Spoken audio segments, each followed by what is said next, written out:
I grew up playing Minecraft as so many others did. From Pocket Edition to Xbox and finally to PC, it's been many years for me. The feeling of playing through the night, surprise when morning light shined through the windows, was something I treasured. I wanted to find that spark in Minecraft again. In a time when MC content is dominated by challenge videos and surviving 100 days in hardcore, I wanted to do a simple playthrough with a version of the game that was initially released back in 2015, and with a mindset of making whatever kind of content I want, I decided to make this series. Welcome to the Better Days playthrough. I hope you're all having a wonderful day, and I'm very, very happy you're here with me today on this journey. Without further hesitation, let's start our new world.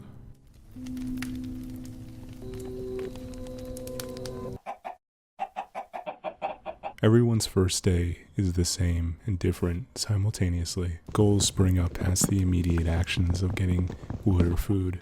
Upon entering this new world, I was set on finding a place to call home. Most times when I make a new world or join a server, I usually run away from spawn, just to ensure that anything I make is not susceptible to griefing or easily found. Nonetheless, I still look around spawn to see if it's a good place to live, as I'm not on a public server after all. These exposed caves are always a good start for stone and iron tools. Getting situated fast for long periods of exploring is what we're going for right now. I have to remember to play cautious here. I only have one life on hardcore mode, and I believe monsters spawn more. I'm quite used to this mode as it's all I play, but dying would not be good for my health, I think. The familiarity of these actions were really comforting. I for a brief moment recalled many of my first days over the years. Prepping your spawn before a long adventure was quite fun. The main reason I chose to play this version of Minecraft 1.8.9 is because this is where most of my memories lie. It's also a nice sweet spot in terms of what's actually in this version. The day went by fast, and I got a nice cinematic shot before jumping into bed. I was nearly ready to start my journey, just needed a bit more wood. While chopping down a tree, I thought to myself that traversing the ocean first would be the best bet, and I almost got blown up for getting lost in my thoughts. This dude was making a lot of noise, and I just didn't hear it. After some time on the spawn land, I went to the beach to leave. I had mused the ideas of making a sky base or walling off a village like a fortress, and those ideas might occur on the other side of the sea. I knew for a fact a village was something I wanted to see. Somehow I ended up jump scaring myself as I was exploring. Slightly embarrassing, but hopefully understandable. I'm actually still trembling from that one. All in all, there were some pretty promising sights, but nothing really spoke to me. I wasn't under much pressure as roaming around meant plenty of food, and Minecraft never gave the player pressure on what to do, which I love. I fell asleep at the top of a mountain, and while I liked the area, I decided I would move on in the morning. Progressing past the mountain, the sea showed up again, but rather than move on, I decided to do some more mining. I was missing 2 pieces of armor, and I wanted to complete the set. Plus, there was a bunch of exposed coal to be had. While mining, I actually spawned some silverfish, and I quickly became excited. Silverfish spawning usually meant that a stronghold was nearby, and for me to get so close to an area near the end so early in the Let's Play, it would be really dope. But my excitement died down when I double-checked my thoughts.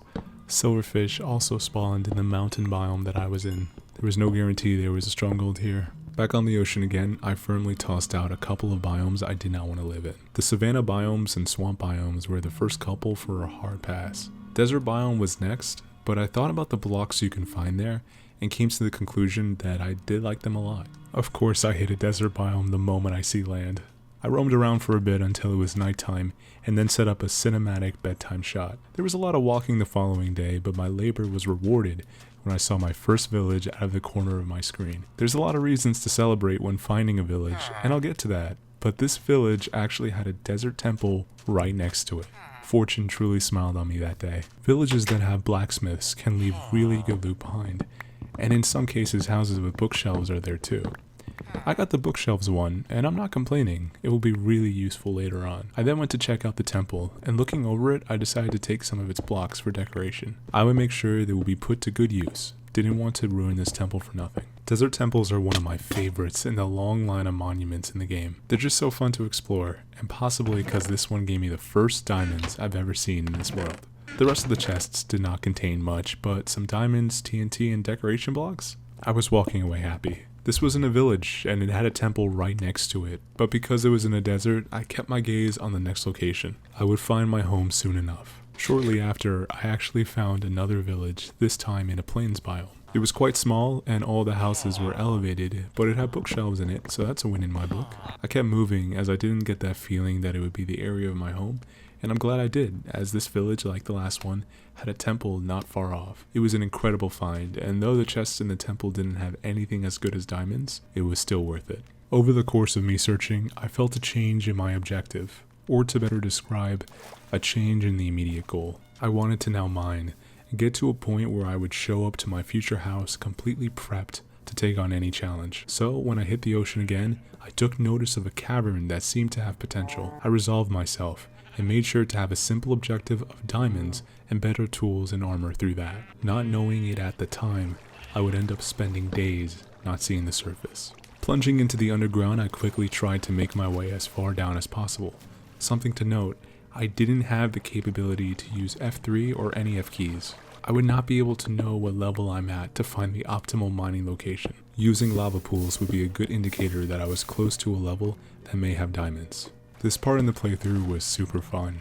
Constantly running through the winding, intricate caves was freeing in a way. I really only had to worry about creepers and mobs falling on me if I was in a ravine. Collecting ores at a very fast rate, everything just felt good. Earlier I commented on playing careful, and while I was still doing that, I had an air of confidence running through each new location.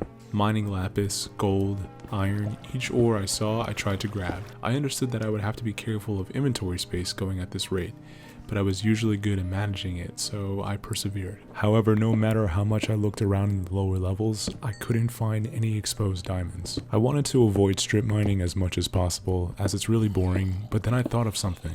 In 1.8.9 there is no netherite, but I imagined blowing up TNT to find netherite in the nether, and it hit me. Bringing my large quantity of TNT to blow up at lower levels in hopes of finding diamonds should be the play, so I did it, and I actually found diamonds. What a great way to mine my first diamonds in better days, and I freed up a spot in my inventory for further mining.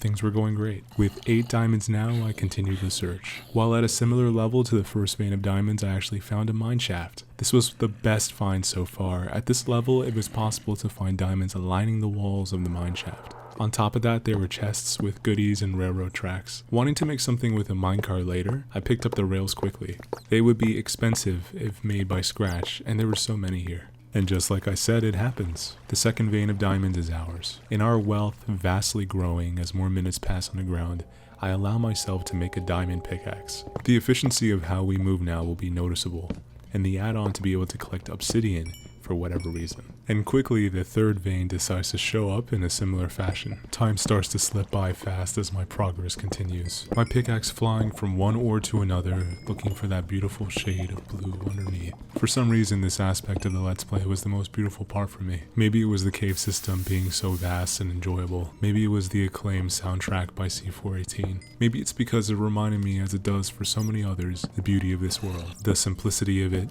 The magic of your childhood captured each time you start up again. The goal I had before me was all I cared about in that moment. All the worries that I shouldered slipped away as I continued farming. It was a genuinely good experience. One I've had many times, and hopefully, I'll be blessed to experience many more times. After some more diamonds, I stumbled into an area with an exposed monster spawner. However, there were a lot of mobs I had to take out before I could freely explore. Managing to evade the mobs properly, I was able to make a skeleton shoot a creeper, getting my first music disc. How fitting would it be that the first music disc is C418 Cat, a song that I used to listen to when I went walking in my old neighborhood growing up. Looking closer at the monster spawner, there were sadly no chests, but I was able to get the mossy cobblestone for my home down the line. I decided to pick up some obsidian. Thoughts of the nether were far away. I was more so getting it for enchanting purposes. Towards the end of the mining expedition, it fell more and more into strip mining and mining in one direction for long periods of time. I was trying to get enough diamonds to make a full set of armor, while also trying to maximize my levels to get a certain enchantment. In this time, I made quite the maze, zigzagging in a bit of a circle as I didn't have F3 to show which way I was facing, or a compass. And then I found the last bit of diamonds I needed to make the armor. But I wanted to try something. Using the books I got from the villages, coupled with the diamonds and obsidian, I was able to make an enchantment table with level 30 enchantments. Using that, I had the possibility of the fortune enchantment, and in the string of luck I've been blessed with, I actually got fortune 2, turning 4 to 5 diamonds into many, many more. I quickly made diamond armor and enchanted it fully, making a diamond sword in the fray of all this. Didn't have the best enchantments on that sword, but the diamond armor all got serious protection, and after more than 2 hours, I was situated for any and all danger that may come my way. I emerged from the underground days after entering, completely loaded. Fatigue was starting to set in. I had been playing for a while. After all this time, I was now back on the original goal of finding a place to call home. So with just a bit of energy left to spare, I carried on with the journey. I thought of all I had accomplished as I raced past the ever-shifting terrain. I was content with my progress. Eventually, I wandered into a plains biome mixed with mountains covered in snow. Animals roam plenty here, and there was a good mix of oak and spruce trees. The difference in elevation could be interesting for building too, and when I went to one of the small peaks on the mountain, the snow began to fall. Everything here was beautiful, and I suddenly had the feeling of being where I should be. I cleared out a small area for me to put my belongings, and as I watched the snow fall before I jumped into bed, I knew I gave it my best, despite my doubts. Happy with the day as a whole, I went to sleep, excited for the next day.